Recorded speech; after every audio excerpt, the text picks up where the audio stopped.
तो नया chapter start करते हैं, करंट इलेक्ट्रिसिटी चैप्टर 3।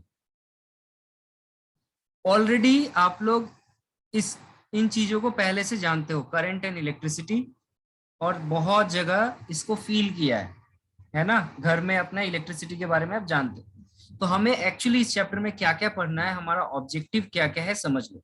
सबसे पहले तो हमें बेसिक पता होना चाहिए कि करंट क्या होता है, इलेक्ट्रिसिटी क्या होता है, पोटेंशियल डिफरेंस जो हम कहते थे, और ईएमएफ में अंतर क्या होता है। EMF, potential difference,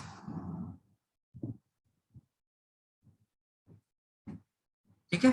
on related terms and related terms, बहुत सारी चीजें हैं जैसे ड्रिफ्ट वेलोसिटी, मोबिलिटी, रेजिस्टेंस, ये सारी चीजें हमें पढ़नी है। दूसरा चीज हम लोग जो इसमें पढ़ेंगे इस चैप्टर में, वो होगा ओहम्स लॉ।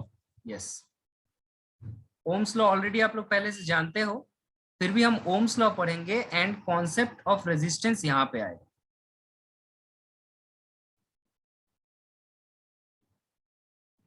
ठीक है। जब रेजिस्टेंस आपका आ जाएगा तो फिर हमें कॉम्बिनेशन पता होना चाहिए,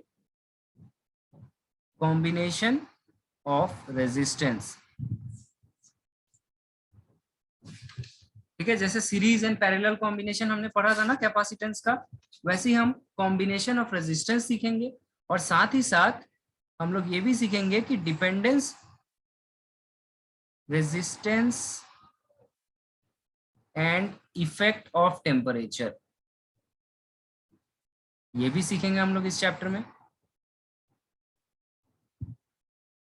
इसके बाद क्या सीखेंगे हम लोग, बहुत बहुत इंपॉर्टेंट टॉपिक है फॉर फ्यूचर पर्पस के लिए, कॉम्पिटिटिव एग्जाम के लिए एंड फ्यूचर पर्पस के लिए, वो है किरचॉफ्स लॉ। ये सिलेबस में किरचॉफ्स लॉ, किरचॉफ्स लॉ बहुत इंपॉर्टेंट है और ये भी हम लोग इसी चैप्टर में पढ़ेंगे।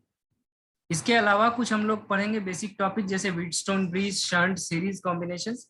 व्हीटस्टोन ब्रिज आ रहा है, उसका शंट आ रहा है, ये दो चार चीजें हम लोग एक्स्ट्रा पढ़ेंगे। फिलहाल ये 5 ऑब्जेक्टिव हम लोग रखते हैं सीखने। कोई मुझे बताएगा कि इलेक्ट्रिसिटी कहते किसको है, एनी आइडिया क्या है इलेक्ट्रिक करंट? अगर मैं पूछूं कि इलेक्ट्रिक करंट क्या है,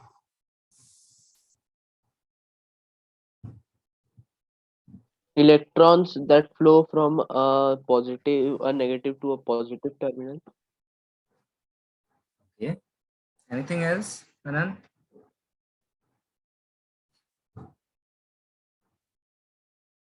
Now, I hope everyone know that electricity is represented by capital letter I और स्मॉल लेटर I, दोनों से रिप्रेजेंट करते हैं। मान लो ये एक फ्री कंडक्टर है, ओके, ये एक कंडक्टर है और हमें पता है कंडक्टर्स में बहुत सारे फ्री इलेक्ट्रॉन्स होते हैं। There is plenty of free electrons. ये फ्री इलेक्ट्रॉन रैंडमली इधर उधर घूमते रहते हैं, लेकिन किसी एक पर्टिकुलर डायरेक्शन में फ्लो नहीं करते। जैसे ही इसके अक्रॉस हम एक पोटेंशियल डिफरेंस अप्लाई कर देते हैं, जैसे ही इसके अक्रॉस हम एक ईएमएफ अप्लाई कर देते हैं, what is EMF, what is potential difference, ये हम लोग थोड़ी देर में सीखेंगे। Keep patience. हमने यहाँ पर एक पोटेंशियल डिफरेंस अप्लाई कर दिया V वोल्ट का। जैसे ही आप पोटेंशियल डिफरेंस अप्लाई करोगे क्या होगा, एनी आइडिया? ये सारे इलेक्ट्रॉन्स हैं, what will happen? Yes, electron किधर मूव करेंगे, पॉजिटिव के पास आना चाहेंगे या नेगेटिव के पास आना चाहेंगे? सब पॉजिटिव के पास। इलेक्ट्रॉन नेगेटिवली चार्ज होते हैं, आप लोगों को मैंने पढ़ा दिया है पोटेंशियल डिफरेंस प्रीवियस चैप्टर में, चार्ज का मोशन, लॉ ऑफ इलेक्ट्रोस्टैटिक्स। तो आपको पता है कि जहां पॉजिटिव पोटेंशियल है, यहाँ मतलब पॉजिटिव चार्ज के आसपास का कॉन्सेप्ट होगा। तो पॉजिटिव के पास नेगेटिव आएगा, मतलब सारे इलेक्ट्रॉन्स इधर भागना शुरू कर देंगे with some velocity. and as a result a current is start to flow in the conductor. Current means what? Flow of charge. इसमें एक चार्ज फ्लो करने लगेगा, इलेक्ट्रॉन इधर जा रहा है, तो हम लोग एज्यूम कर सकते हैं कि इसका उल्टा चार्ज पॉजिटिव उल्टा डायरेक्शन में जा रहा होगा। हम लोग ये एज्यूम कर सकते हैं कि जो पॉजिटिव चार्ज है वो उल्टा डायरेक्शन में जा रहा है, और जो पॉजिटिव का डायरेक्शन होता है वही होता है करंट का डायरेक्शन। तो हम लोग एज्यूम कर सकते हैं करंट जो है वो पॉजिटिव टर्मिनल से निकलता है, इसमें फ्लो होता है और फिर नेगेटिव टर्मिनल में वापस आता है। So the definition of current will become, it is nothing but what? It is the rate of flow of charge through any cross section or any section of a conductor is called electric current. Correct ना? किसी भी एक section से कितने समय में कितना सारा चार्ज फ्लो हो रहा है उसके रेट को ही हम लोग कह रहे हैं इलेक्ट्रिक करंट। तो अगर मैं इलेक्ट्रिक करंट को I से रिप्रेजेंट कर रहा हूं तो मैं कह सकता हूं I is equal to charge flow, मान लो डेल्टा क्यू चार्ज फ्लो किया कितने समय में, टाइम कितना लिया, delta T. So this I is called delta Q by delta. Any problem so far? जो भी मैंने पढ़ाया कोई प्रॉब्लम अभी तक? नो? सो एक एक पॉइंट नोट करो। पहला पॉइंट नोट करो कि यूनिट क्या होता है करंट का। यूनिट ऑफ करंट क्या होता है? Any idea?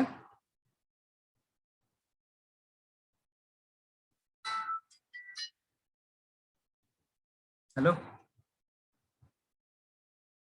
Just a minute wait.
या sorry, so unit of current क्या होता है?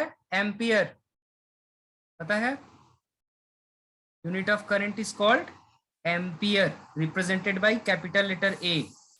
1 एम्पियर का डेफिनेशन क्या होगा? Any idea? What is 1 ampere अगर मैं पूछूं? 1 ampere is the amount of energy required to flow one coulomb of charge in 1 second. Yes, very good, but not energy. Okay, simply कहा करो जब भी हम लोग डेफिनेशन लिखते हैं ना, क्वांटिटेटिव डेफिनेशन लिखा करो। सो मैं कह सकता हूं आई की जगह 1 एम्पियर तब होगा जब ऊपर चार्ज 1 कूलम हो जाएगा और नीचे टाइम 1 सेकेंड हो जाएगा। तो हम लोग बोल सकते हैं if 1 coulomb of charge flowing through any cross section area in 1 second then the amount of current is called 1 ampere. Correct? इस तरह के छोटे छोटे क्वेश्चंस एग्जाम में आते हैं। दूसरा पॉइंट हम लोग बोल सकते हैं डायरेक्शन ऑफ करंट किधर होता है। सो मैं कह सकता हूं कि डायरेक्शन ऑफ करंट, लिखते रहो तुम लोग भी साथ में, direction of current is opposite of flow of electron और नेगेटिव चार्ज। इलेक्ट्रॉन जिधर फ्लो कर रहा है या नेगेटिव चार्ज जिधर फ्लो कर रहा है उसके ऑपोजिट में हम लोग करंट का डायरेक्शन लग पकड़ते हैं। That is current is called forward current. Forward current, इस करंट को हम लोग फॉरवर्ड करंट कहते हैं, जिसका डायरेक्शन ऐसे पकड़ते हैं। ठीक है। तीसरी पॉइंट याद रखो, अगर किसी कंडक्टर में से करंट फ्लो कर रहा है और समय के साथ वो वेरी नहीं कर रहा है, ठीक है, जैसे कि अगर मैं लिख दूं इफ करंट, करंट का मतलब electric current, okay, current through a conductor doesn't vary with time, समय के साथ उसके अंदर का करंट जो है वो चेंज नहीं हो रहा है, तो इस तरह के करंट को क्या कहते हैं? जो ना वेरी हो, इसको हम लोग कहते हैं स्टीडी स्टेट। क्या कहेंगे इसे? Steady, STEADY, steady state current या स्टीडी करंट। जैसे कि टाइम के साथ जो वेरी ना करे, इसका रिप्रेजेंटेशन सिंपली डेल्टा की जगह हो जाता है क्यू, डेल्टा हट जाता है क्योंकि करंट तो वेरी कर ही नहीं रहा ना। जैसे मान लो इस करंट, इस कंडक्टर से हमेशा 2 एम्पियर करंट ही बाहर निकलता है। सॉरी, मैंने डायरेक्शन गलत बनाया। हमेशा 2 एम्पियर करंट ही इसमें से फ्लो करता रहता है, उसी भी समय आप चेक करो 2 एम्पियर ही फ्लो होगा। तो इस तरह के करंट को कहा जाता है स्टेडी स्टेट करंट या स्टेडी करंट। और अगर ये टाइम के साथ वेरी करेगा तो, अगर टाइम के साथ वेरी करेगा, if very with time, then we calculate instantaneous value।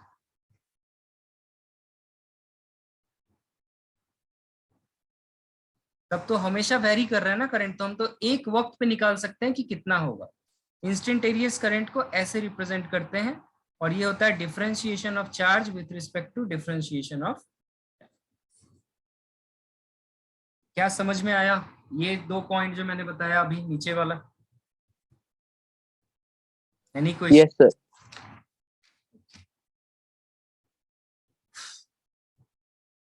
अच्छा, नेक्स्ट जो टॉपिक है ये तुम लोग मुझे बताओगे कि पोटेंशियल का मतलब क्या सीखे थे। What do you mean by the term potential? Anyone?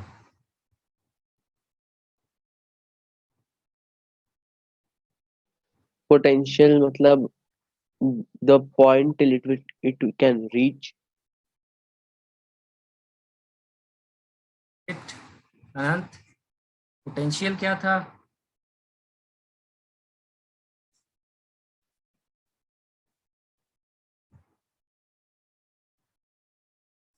Potential क्या था? जब हम लोग एक इलेक्ट्रिक फील्ड में किसी चार्ज को इंफिनिटी से उस पॉइंट पर लेके आते हैं, तो हमें जितना वर्क डन करना पड़ता है उसे हम क्या कहते हैं? उस पॉइंट का पोटेंशियल कहते हैं कि नहीं? It is nothing but the amount of work done to bring a charge from infinity to the point. If you remember, ऐसे सिखाया था मैंने, एक यूनिट पॉजिटिव चार्ज को इंफिनिटी से इस पॉइंट पे लाने में मुझे जो वर्क डन करना पड़ता था, इस वर्क डन को ही हम लोग क्या कहते थे? पोटेंशियल कहते थे। मतलब work done divided by unit charge is called potential. Remember? अब याद आया? ईएमएफ और Yes. पोटेंशियल में अंतर क्या है, बहुत इंपॉर्टेंट है, ये बहुत बार पूछा गया है। ये था पोटेंशियल। ईएमएफ क्या कहता है, ध्यान से सुनो। ईएमएफ कहता है, ईएमएफ क्या है, ये एक वर्क डन है, ये भी वर्क डन है, टू रोटेट अ इलेक्ट्रॉन और any unit charge through one complete rotation in the circuit. इस सर्किट में इस चार्ज को एक बार घुमा के ले आने के लिए मुझे कितना वर्क डन करना पड़ेगा, इस वर्क डन को इस सर्किट का ईएमएफ कहा जाता है। क्या मैं समझा पाया? ईएमएफ क्या है और पोटेंशियल क्या है, दोनों में अंतर क्या है?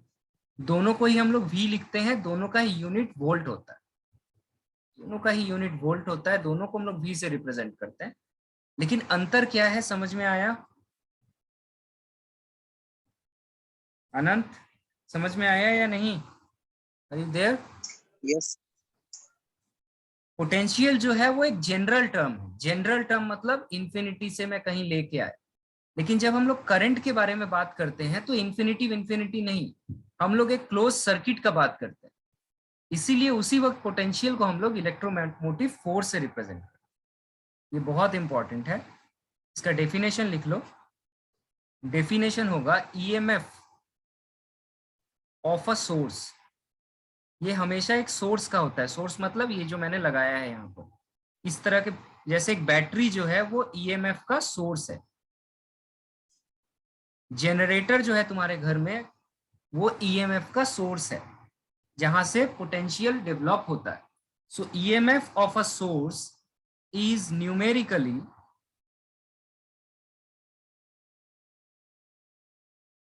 equal to work done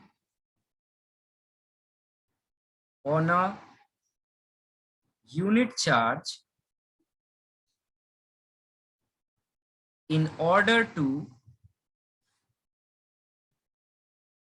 drive it once around the closed circuit. The closed circuit containing the source.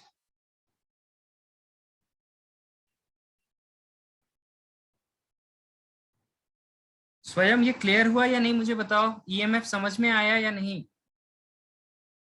Sir I repeat? Yes, sir. नहीं सर, आ गया। इस डायग्राम को मैं एक बार फिर से बना रहा हूँ, काफी गंदा हो गया है।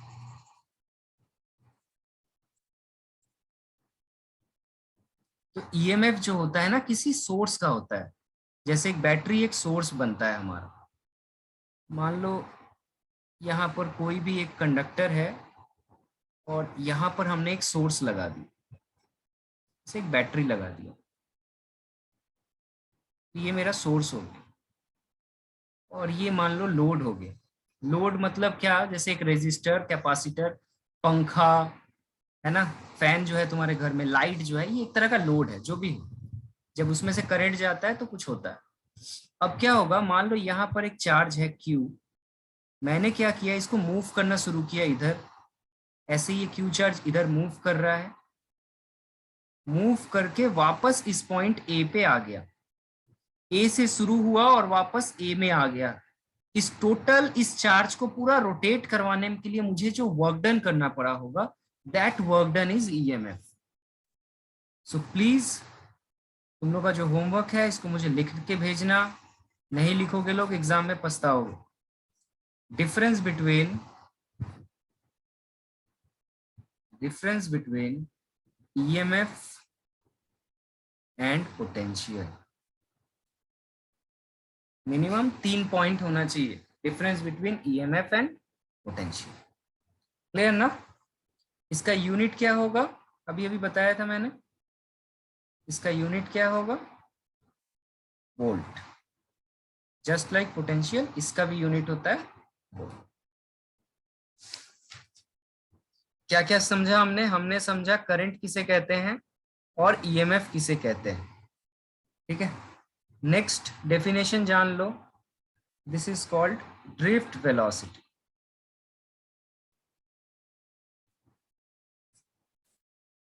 ड्रिफ्ट वेलोसिटी को हम लोग ऐसे तुम्हारे बुक में क्या रिप्रेजेंट करता है देख लेना, स्मॉल vd से डिनोट करते हैं, that is called drift velocity. अब तुम लोग कभी ना कभी किसी भीड़ में तो चले होगे, कहाँ चले हो लोग, कभी बहुत ज्यादा भीड़ हो जहां पर, कौन सा ऐसा जगह होगा, कभी देखे हो? सर मार्केट एरिया में। मार्केट एरिया, कभी दुर्गा पूजा में कॉलेज स्ट्रीट जाना, कॉलेज स्क्वायर, ठीक है, वहां पर लोग कौन कैसे जा रहा पता नहीं, अगर हेलीकॉप्टर से या ड्रोन से पिक्चर लिया जाए ना तो ऐसे सिर्फ मुंडियां दिखेंगी लोगों की, ठीक है। मान लो ये क्यू है और ये बहुत सारे लोग चल रहे हैं।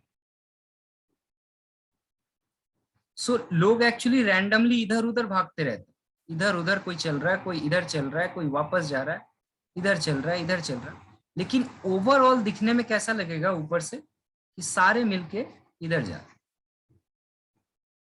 ऐसा होता होगा कभी ना कभी तुम लोगों के साथ। Now this is the concept of drift velocity. Electrons जो होते हैं ना वो काफी फ्री होते हैं मेटल्स के अंदर। सो इलेक्ट्रॉन्स जरूरी नहीं है कि आपने उसको पोटेंशियल डिफरेंस अप्लाई किया तो वो एकदम शरीफ बच्चे की तरह इधर ही मूव करता रहेगा, no, they are moving randomly here and there and they collide with each other, एक दूसरे के साथ कोलाइड करते हैं, लेकिन ओवरऑल एक एवरेज वेलोसिटी के साथ वो पॉजिटिव से नेगेटिव, नेगेटिव से पॉजिटिव की तरफ मूव करते हैं with an average velocity. That average velocity is called drift velocity. समझ में आया?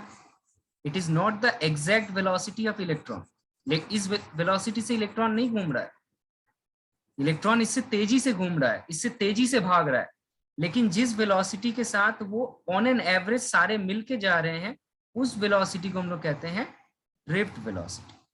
सो इसका डेफिनेशन होगा, it is the average velocity,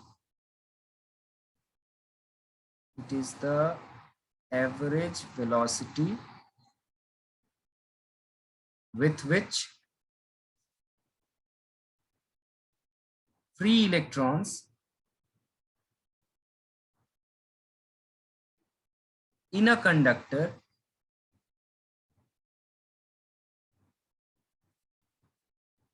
get drifted।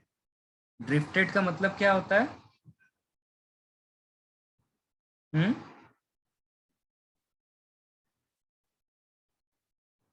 Drifted का मतलब एक साथ मूव करना है ना, in the direction opposite to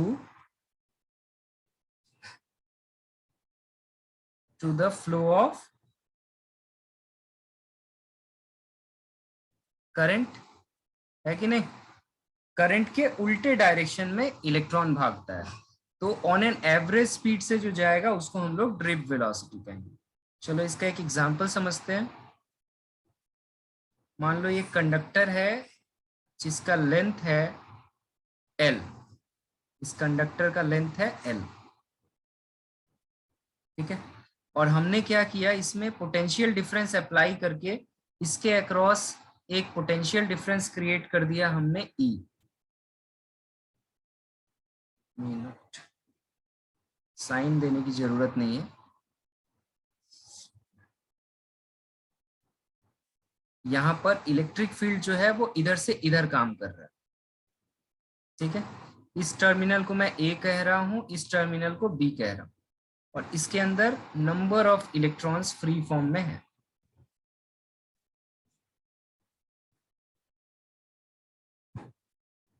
तो तुम लोग मुझे बता पाओगे ये सारे इलेक्ट्रॉन्स किधर जाएंगे, किधर फ्लो करेंगे ये इलेक्ट्रॉन्स? अगर इलेक्ट्रिक फील्ड का डायरेक्शन इधर है तो इलेक्ट्रॉन का डायरेक्शन किधर होगा?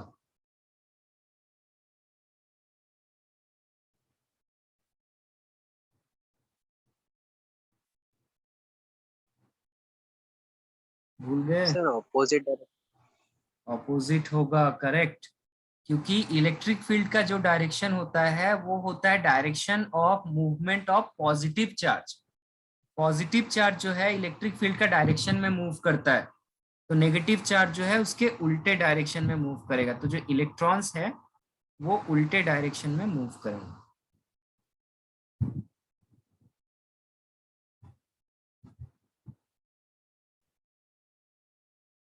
ठीक है, और ये जो मूवमेंट होगा इसको हम लोग कहेंगे ड्रिफ्ट वेलोसिटी। चलो इसका एक डेरिवेशन कर लेते हैं, इक्वेशन कैसे आता है ड्रिफ्ट वेलोसिटी का। हमें क्या पता है कि फ्री कभी भी कोई फोर्स अगर हमें निकालना हो इलेक्ट्रिक फील्ड में तो कैसे निकालते हैं। We know force experienced by any charge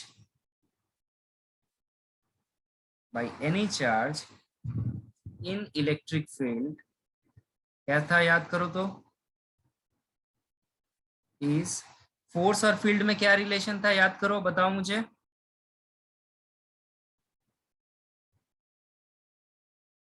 come on, force और फील्ड में क्या रिलेशन था यार, तुम लोग पढ़ रहे हो और भूल जा रहे हो। EQ, F equals to EQ. Yes, F is equal to E Q. General हमें क्या पता था, E is equal to F by Q, ये होता था ना जनरल रिलेशन। हाँ सर। हम लोग बोल सकते हैं F is equal to Q into E होता था, ये हो जाएगा। तो Q के जगह यहाँ पर क्या है हमारे पास, Q के जगह हमारे पास क्या है यहाँ पर, चार्ज है ना, इलेक्ट्रॉन है। इलेक्ट्रॉन में कौन सा चार्ज होता है, नेगेटिव होता है।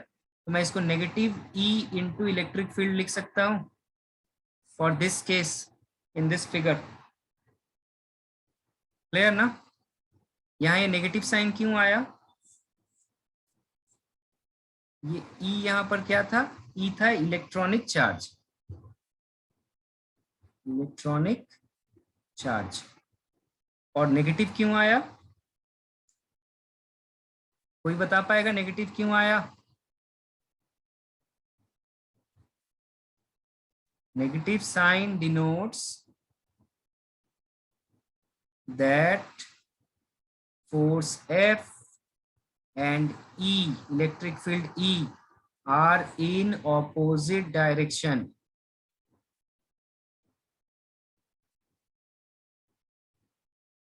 है या नहीं, इधर इलेक्ट्रिक फील्ड है और इलेक्ट्रॉन इधर जा रहा है, तो मेरा फोर्स किधर होगा, फोर्स इधर होगा। और फोर्स और इलेक्ट्रिक फील्ड का डायरेक्शन उल्टा है, इसीलिए नेगेटिव साइन आया है। नाउ इज इट क्लियर और नॉट, समझ में आ गया ये पॉइंट यहां तक। Yes sir. Okay, again late कर लो, mass of electron is equal to suppose m। तो मैं बोल सकता हूं एक्सेलरेशन, एक्सेलरेशन ऑफ इलेक्ट्रॉन कितना होगा, सारे एक्सेलरेशन इलेक्ट्रॉन मूव कर रहे हैं ना, इनका एक कांस्टेंट एक्सेलरेशन होना चाहिए। और हमें पता है एक्सेलरेशन इज इक्वल टू क्या होता है, force is equal to mass into acceleration ना। So force is equal to mass into acceleration, तो एक्सेलरेशन इज इक्वल टू मैं कह सकता हूं फोर्स बाय मास। यस और नो। अब Yes sir. से एक काम करो, फोर्स की जगह हमारा जो था माइनस ई, कैपिटल ई, उसको सब्स्टिट्यूट कर दो फ्रॉम इक्वेशन 1 एंड 2। यहां पे मेरा आ जाएगा acceleration is equal to minus E by M. ऐसा हमने क्यों किया अभी थोड़ी देर में समझ में आया। यहां तक समझ में आया, लेकिन इलेक्ट्रॉन एक्सेलरेट तो होगा, एक्सेलरेट होगा मतलब तेजी से जाना चाहेगा, लेकिन तेजी से जाएगा और जाके किसी से कोलाइड होगा, और कोलाइड होने के बाद वो अपने एक्सेलरेशन को लूज कर जाएगा। जैसे तुम सपोज स्कूटी या बाइक लेके जा रहे हो, अपना एक्सेलरेट कर रहे हो, लेकिन बार बार किसी से टकरा जा रहे हो, टकरा जाओगे तो तुम्हारा एक्सेलरेशन खत्म हो जाएगा, फिर तुम जाओगे, फिर किसी से टकरा जाओगे, और ये चलता रहेगा। ठीक है, तो मैं इस लाइन को लिख सकता हूं ऐसे, बट एक्सेलरेशन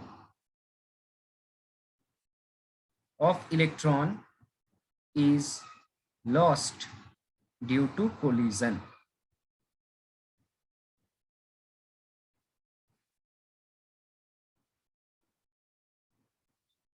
सही ना? ये जो एक्सेलरेशन गेन करता है ये लॉस हो जाता है, और लॉस होने की वजह से क्या होता है, इसमें एक एवरेज वेलोसिटी आ जाता है। ठीक है, एक एवरेज वेलोसिटी आ जाता है, उसको मैं लिख सकता हूं द टाइम, और बेटर टू से average time between the average time between two successive collision, class 11 याद करो, successive collision of electron is called mean free path। ये एग्जाम में पूछता है कभी कभी, या सॉरी टाइम बोला है ना, पाथ नहीं, टाइम, मीन फ्री टाइम।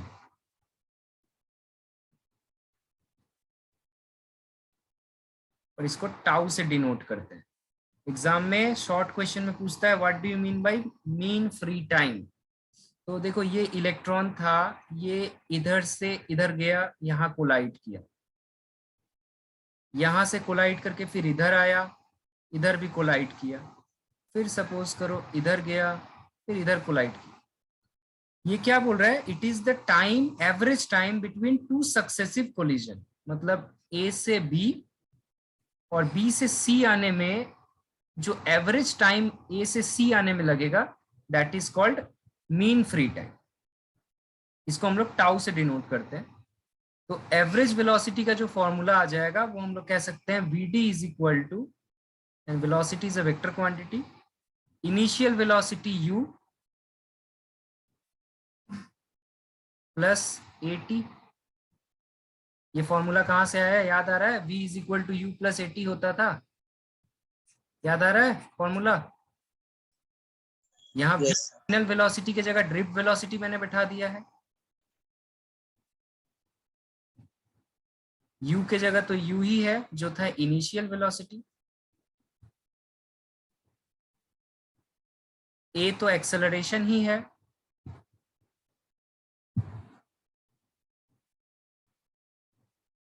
और t जो है वो टाइम है। इस टाइम को हम लोग क्या कहते हैं, मीन फ्री टाइम। अब चूंकि इनिशियल वेलोसिटी जो होता है वो 0 होता है किसी भी इलेक्ट्रॉन का, तो मैं Vd is equal to simply लिख सकता हूं A tau, vector quantity, scalar इसका मैग्नीट्यूड अगर मैं लिखूं तो। और फिर ए के जगह हम लोग अभी अभी निकाले थे प्रीवियस स्लाइड में, ई बाई एम होता है, तो उसको लिख सकते हो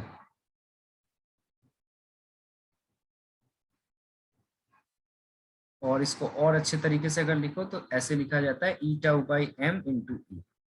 this is the final expression. Exam में अगर डिराइव दे, एक बार चेक कर लेना एनसीईआरटी में है या नहीं, अगर नहीं दिया हो तो बहुत अच्छी बात है, तब एटलीस्ट ये आपको याद रखना होगा, और अगर दे दिया है तो पूरा सॉल्व करना ही है। इस ड्रिफ्ट वेलोसिटी का यूनिट क्या होगा, वेलोसिटी का यूनिट क्या होता है, ऐसा यूनिट क्या होगा, मीटर पर सेकेंड, और अगर सीजीएस बोलेंगे तो सेंटीमीटर पर सेकेंड। एक बार देख लो जो भी मैंने पढ़ाया, कोई डाउट हो तो बताओ। नेक्स्ट लेक्चर में हम लोग अभी करेंगे कंप्लीट, मोबिलिटी करेंगे and relation between mobility and drift velocity. बस आज का ये टॉपिक है हमारा। यहां तक क्लियर है हुआ कि नहीं बताओ? क्लियर है? ड्रिफ्ट वेलोसिटी एक एवरेज वेलोसिटी है जिससे इलेक्ट्रॉन मूव करता है सर्किट में। इसका वैल्यू होता है electronic charge into mean free time divided by mass into electric field. साधारण तौर पे यहां से कंक्लूजन आप निकाल सकते हो, क्योंकि इलेक्ट्रॉनिक चार्ज कांस्टेंट होता है, मास कांस्टेंट होता है और टाइम कांस्टेंट होता है, तो मैं कह सकता हूं ये टोटल पार्ट कांस्टेंट होगा। तो क्या हम यहां से कंक्लूजन निकाल सकते हैं कि drift velocity is directly proportional to electric field. जितना ज्यादा आप इलेक्ट्रिक फील्ड प्रोवाइड करोगे, जितना ज्यादा ईएमएफ दोगे, उतना ही तेजी से इलेक्ट्रॉन भागने लगेंगे। सही समझ में आया? यस। चलो नेक्स्ट लिंक में भेज रहा हूं 3 मिनट में। 3 मिनट में ठीक है सर। तब तक थोड़ा रेस्ट ले लो।